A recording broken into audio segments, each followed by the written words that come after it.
Tonight he returns to Wembley Stadium to earn £15 million and try to take home a genuine gold-laden belt from the IBF and WBA, as he faces former heavyweight champion Wladimir Klitschko in front of 90,000 people.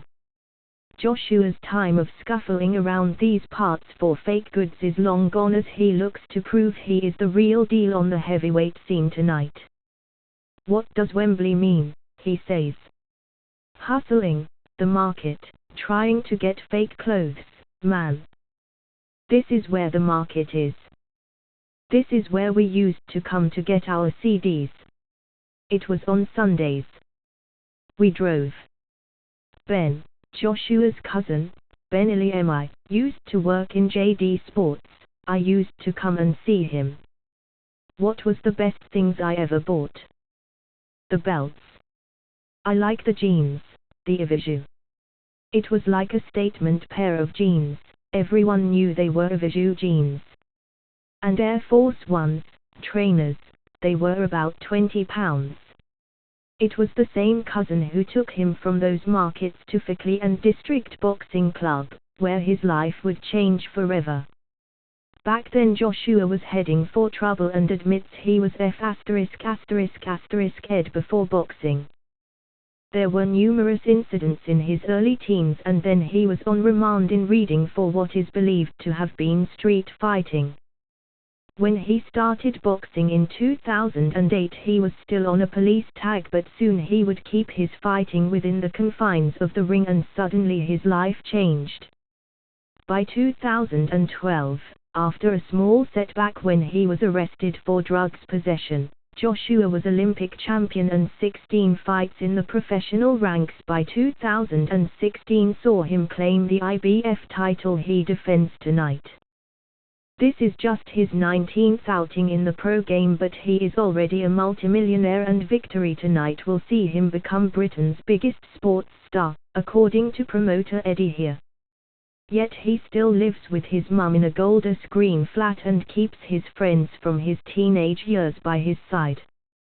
He fears victory will make him so big that his weekend trips to the laundrette may see crowds of people queuing outside to meet him as he deals with his washing.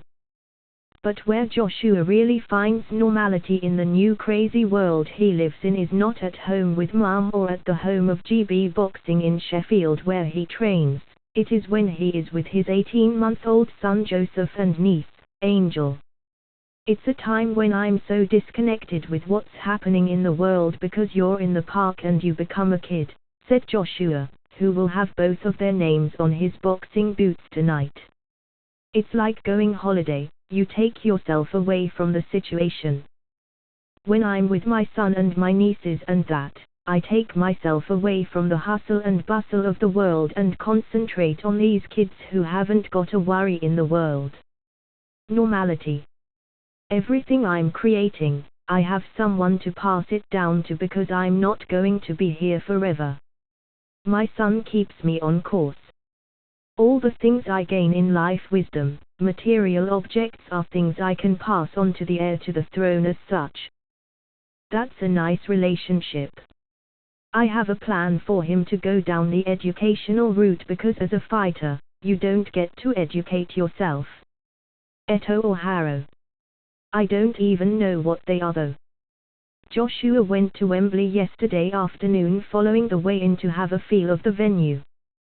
He has already visualized winning and losing in his dreams, but he has no plans to repeat the tears he shed from the last time he tasted defeat in the final of the 2011 World Amateur Championships in Azerbaijan.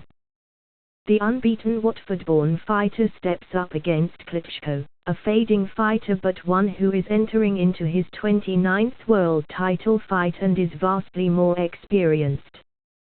But this is the night the man who used to come to these parts for fake goods can prove he is a genuine heavyweight star.